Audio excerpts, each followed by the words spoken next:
So we're delighted to have today Mark Kovnatskiy, and he's broadcasting to us from Moldova, Kishinev, now, however you say it these days.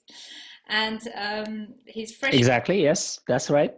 He's fresh from his solo concert, playing all his own compositions. And Mark, I'm going to ask you to start with saying which of the Tish-Nigunim you're going to start with for our Nigun for the Day project. So, hi everyone, nice to see you all. And yeah, today I probably will play three Nigunim from this collection of Beregovski. The first one is number 61. The second one is 95. And the third one is 131. Yeah, these are actually very beautiful tunes with a very different character. So should I just start with the first of them?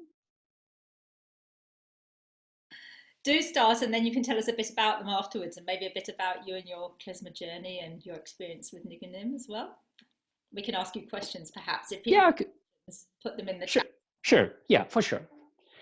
Okay, so I probably will start with the first of them, which is actually, I think it could be actually also like a pretty slow dance as well. Let's check it out.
Thank you, fantastic.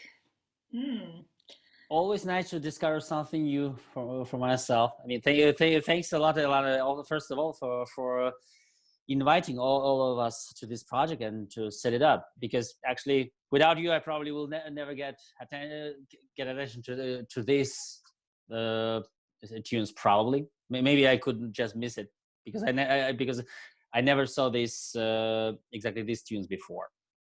Well, I think this book is not published in English. Exactly. Bother you, of course, but the Russian version even is not in very wide circulation. So yeah. Right. It's even for Russian speakers, it's a very it's pretty difficult to get this book actually, especially if you are not living somewhere in the former Soviet Union. Absolutely. The internet version is on the dark web only. Yeah. What would you like to play something else, or would you like to chat a bit? Whatever you want. I mean, both is good for me. Has anybody got any questions at this point, or should we ask Mark to play another tune first? I think we want another tune first. Oh, okay. Good. Okay. So the next one, well, I mean, it's a very, very simple melody. I mean, this number 95, Nigen. To me, it sounds actually almost like a Hasidic waltzer, actually. Let's listen to this. How does it work?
Yeah, it's a real dance one, isn't it? Yeah, and like waltzer pure, for my opinion. Gorgeous, absolutely gorgeous. So, do you have a very long-standing relationship with Nigunim? Did you do them as a child with your family? I don't know much about your... Unfortunately, not at all. I mean, I was born. I mean, for those of you who don't know me, I was born and grew up in Moscow, Russia, and moved to Germany in 2004. So my family wasn't like, observant Jewish at all. I mean, it's kind of, typical Soviet time family. My father is like 100% secular. My mother is actually a Christian, and I mean Orthodox Christian, but not, not crazy, but not crazy religion, but still. So first time I discovered that I'm Jewish only when I was in the Soviet school, and you probably can already think about in which way I discovered that. So of course it was a pretty lots of problems with anti-Semitism in my school time, even in my childhood time, and until I was maybe something like 20 years old, I never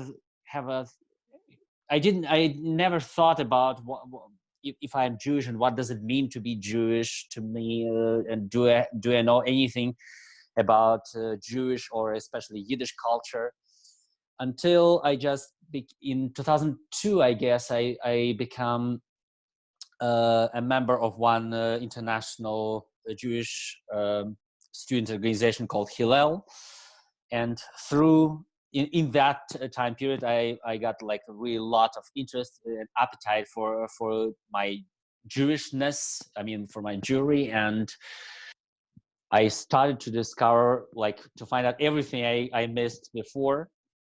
And one day, as a gift for my birthday, my mom gave me this double CD in the Fiddler's house with Itzhak Perlman and Bravelword, Andy Statman trio, and who else? The Klezmer Conservatory Band, and with Klezmer, of course. Yeah, so from this point, I immediately understood that it's something there inside of it which would immediately touched me. I mean, really, like a very hard and deep impact.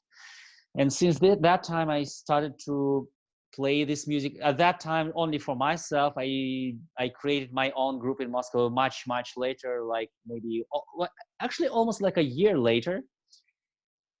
I made that in May 2003. I started to play this music really with the first group of mine. And up to from this moment, I also discovered this parallel stream in Yiddish music. I mean, the Tish-Nigunim.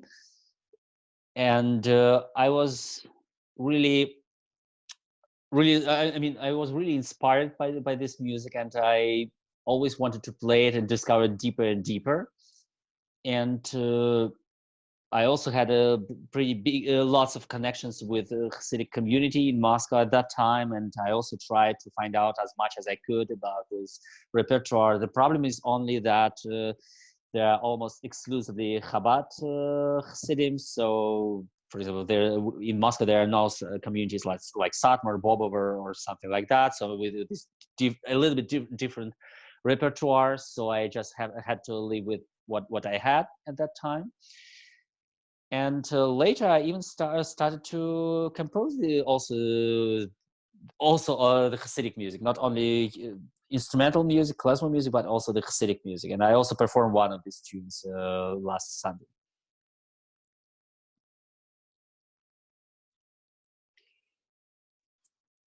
Unfortunately, I can't hear. Yeah, now. Wonderful. How about another tune, Mark? Yeah, for sure. Yeah, finally, we have something in major, because, you know,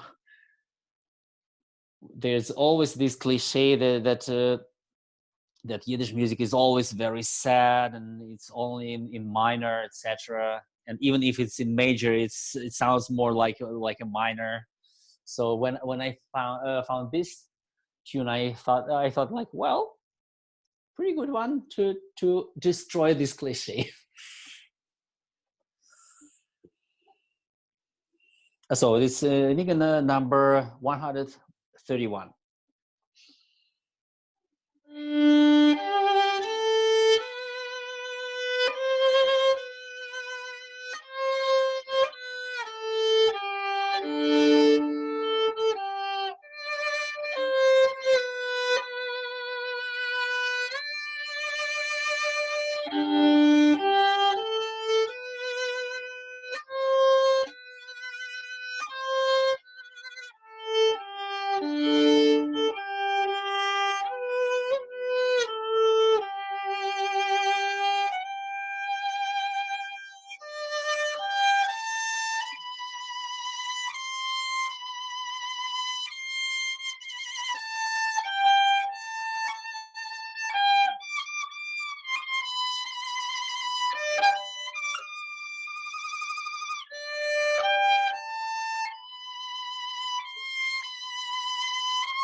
Thank you, Mark. There's still something mournful about it, even though it's in the major, I think, isn't it?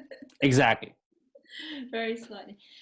So tell us, how come you're in Moldova at the moment? How did you come? Sorry, could you repeat it, please? How did you come to be in Moldova right now?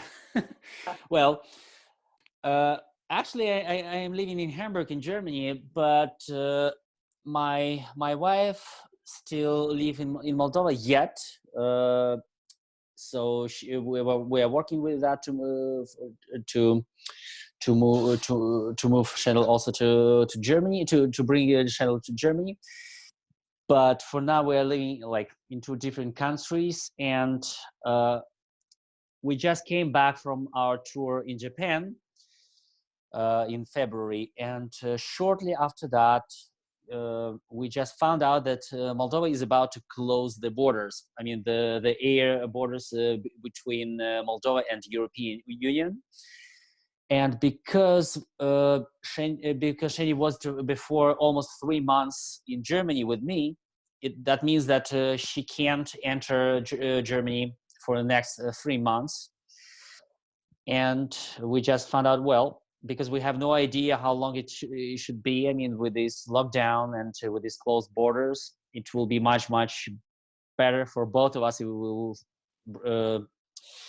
survive this time together, side by side. So that's why we just like in the evening of March 13th, we just bought the tickets, and the next morning, in the very early morning, I left to Moldova. So I'm here since March 14, and surprisingly, it feels here actually much safer than even in Hamburg, because just in Hamburg, just think about it, just in Hamburg we have more infected people than here in the whole country.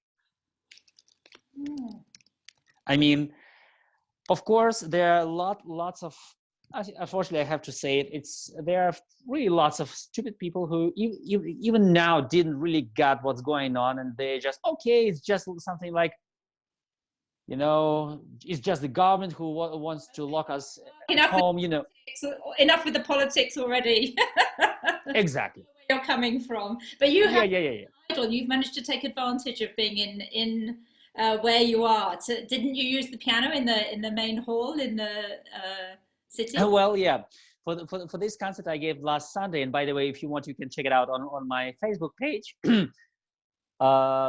Because I knew that it will sound pretty boring if I will play the whole concert just the violin solo. I wanted to record the playback for myself, and I just found. I mean, my mother-in-law helped me to organize the contact with the director of Philharmony in Chisinau.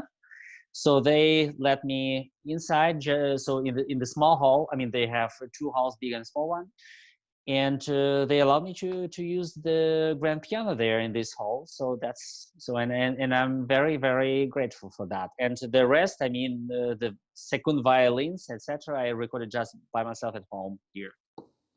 Well, fantastic. Talking of your own original material, I wonder if you could give us a flavor of a nign that you've composed yourself. Yeah, sure.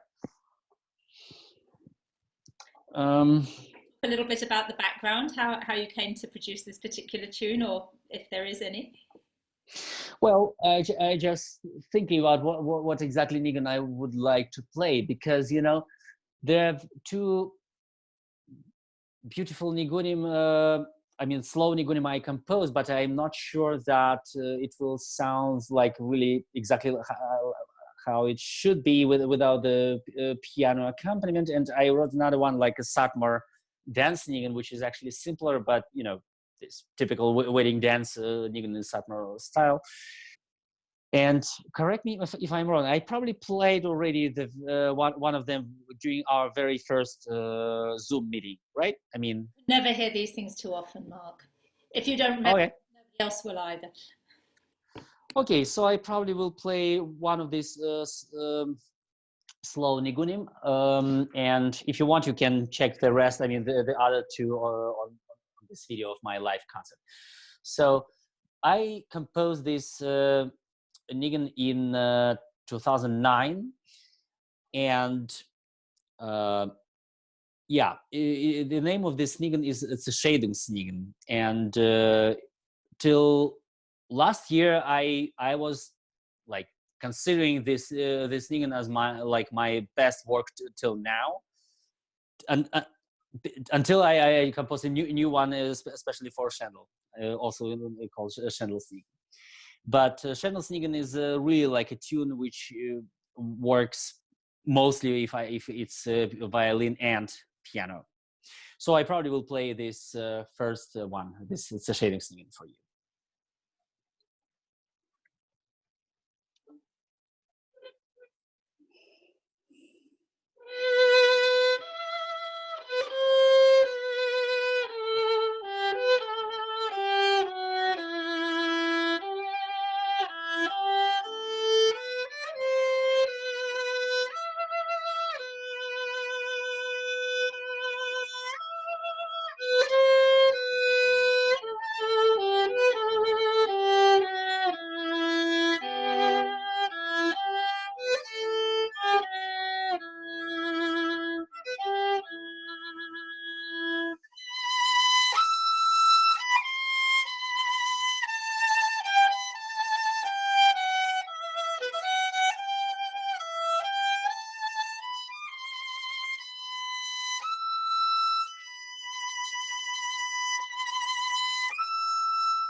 Fantastic. What a great note to end on. Thanks, everybody. I'm going to unmute you so we.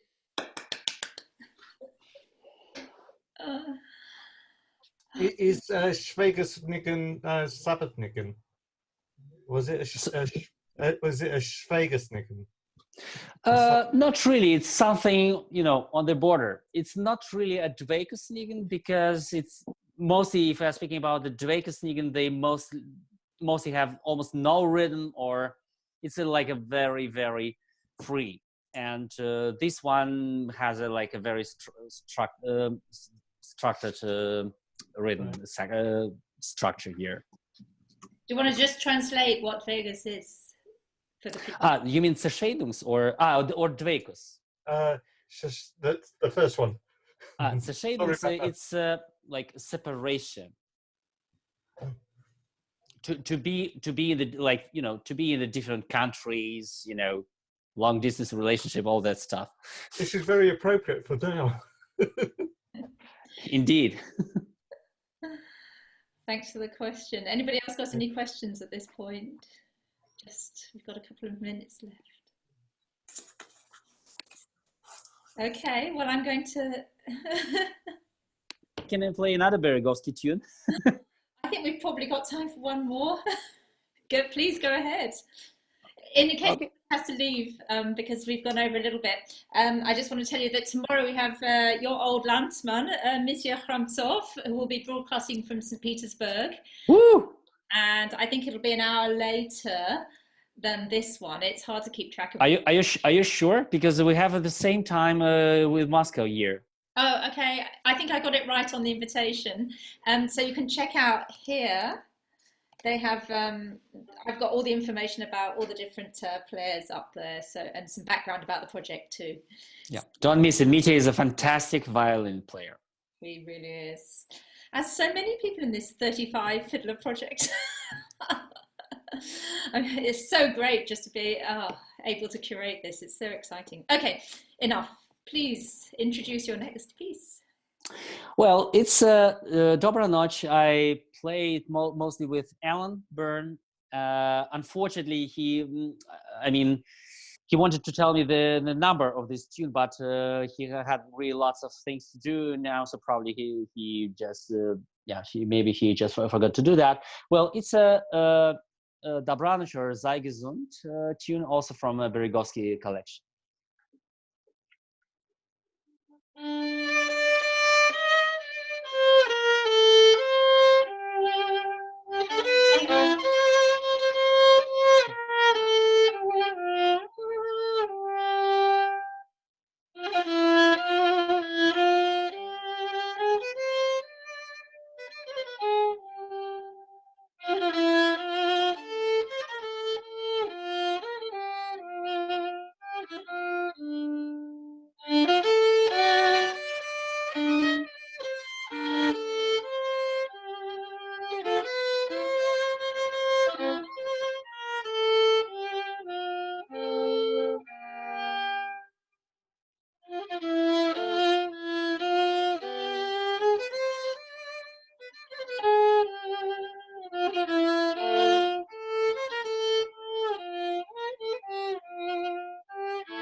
Beautiful.